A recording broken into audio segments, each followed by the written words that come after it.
শুভ সকাল বন্ধুরা, আপনারা কেমন আছেন? আমি ভালো আছি। তো আজকে চলে এসেছি নতুন একটা ব্লগ নিয়ে। তো আজকের ব্লগটা হচ্ছে, যেরকম সবাই রোজ নাই বলছি, আমাদের পুজোর তৈয়ারি হচ্ছে। পুজোয় আমরা প্রদীপ, বাসন, পুজোর যে ভোগের ঘর সব কিছু আমরা সাফ সাফাই করছি, সেগুলো ছাড়া হচ্ছে ভিডিও। তো আজকে ফাইনালি মন্দিরে পুজোর ঠাকুরকে সাজানোর গয়না, কাপড় ওগুলো দেখাবো। আর দেখানোর পরে, মাকে সাজানোর পরে ফিরে পুরো ফাইনাল লুক দেখাবো। তো আজকে দেখুন যে কি কি আমি কলকাতায় গেছিলাম, মায়ের জন্য কি কি কিনে নিয়ে এসেছি, পুজোর তৈয়ারি কিভাবে চলছে। তো এটা আমি আজকে মন্দিরে দাঁড়িয়ে রয়েছি, এই যে এটা হচ্ছে আমাদের মন্দির। তো এই মন্দিরেই আমি দাঁড়িয়ে আজকে ভিডিওটা শুরু করলাম। তো আপনাদের যদি ভালো লাগে প্লিজ লাইক, শেয়ার আর সাবস্ক্রাইব অবশ্যই করবেন।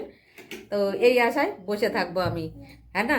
তো দেখুন আজকের মায়ের গয়না কি কি এনেছি, কিছু নতুন কিছু পুরনো মিলিয়ে জুলিয়ে আজকের ভিডিওটা বানাচ্ছি। মতলব মায়ের যে গয়নাগুলো পরাবো, কিছু পুরনো থাকবে কিছু নতুনও থাকবে। প্রত্যেক বছর নতুন তো আর কেনা যায় না সব জিনিস, তো পুরনো আর নতুন মিলিয়ে করছি আজকে মায়ের সিঙ্গার।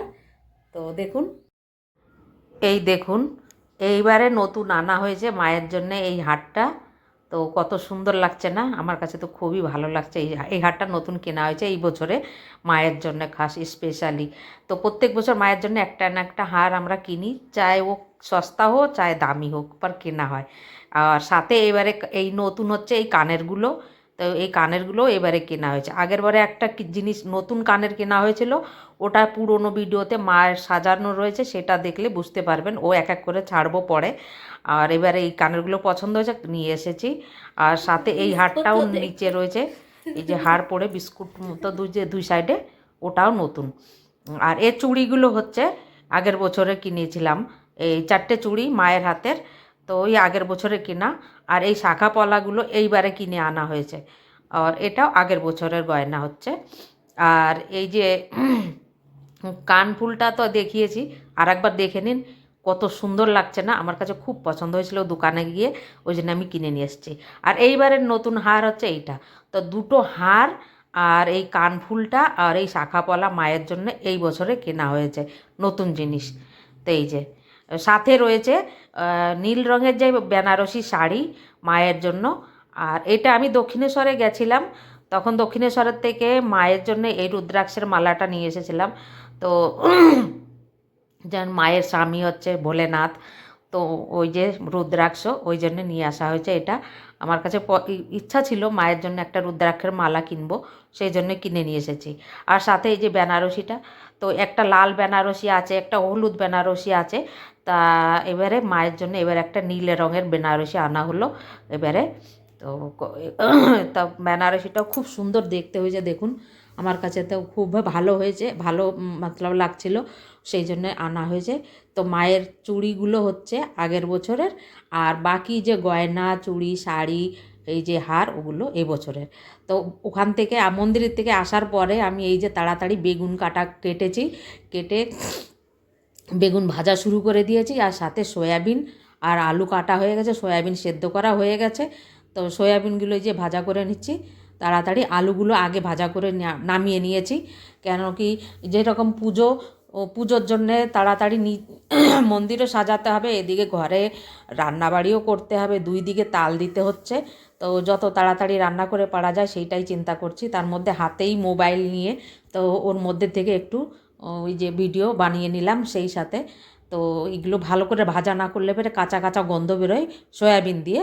তো ওই জন্য সয়াবিনটা আমি ভালো করে ভাজা করে নিচ্ছি। তো ভালোই হয়েছে, অনেক দিন পরে আমি সয়াবিন বানিয়েছি, তো ভালোই টেস্টি হয়েছিল। তো দেখুন, ধনের পাতা দিয়ে দিয়েছি, সয়াবিনটা একদম রেডি। তো আলুগুলো একটু কাঁচা কাঁচা লাগছিলো, তো ওই জন্য এটা একটু কম করে দিয়েছিলাম। তো আলুগুলোও গলে গেছে এইবারে। তো এবারে নামিয়ে নেবো।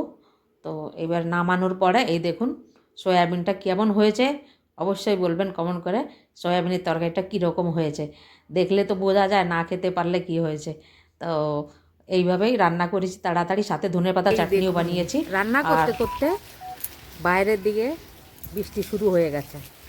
তো বৃষ্টির সাথে সাথে দেখুন ছাদের পর থেকে জল পড়ছে, আর তারই সাথে আমাদের পড়োশন যে পড়োশি ওদের মোষ চান করছে কি স্নান করছে মোষে।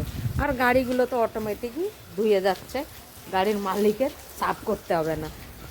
তো অবরবেলায় বৃষ্টি শুরু হয়ে গেছে আমাদের এখানে, ভালোই বৃষ্টি হচ্ছে। রাত 2টো মতলব 3টে-4টের থেকে বৃষ্টি শুরু হয়ে গেছে।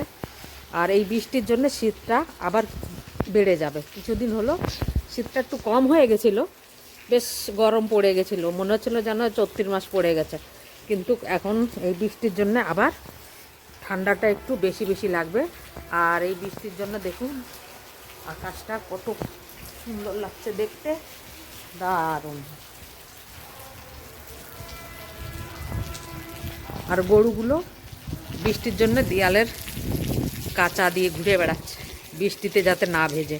এক তো ঠান্ডা আর উপরতে বৃষ্টি, ওরাও বাঁচার চেষ্টা করছে ঠান্ডার থেকে।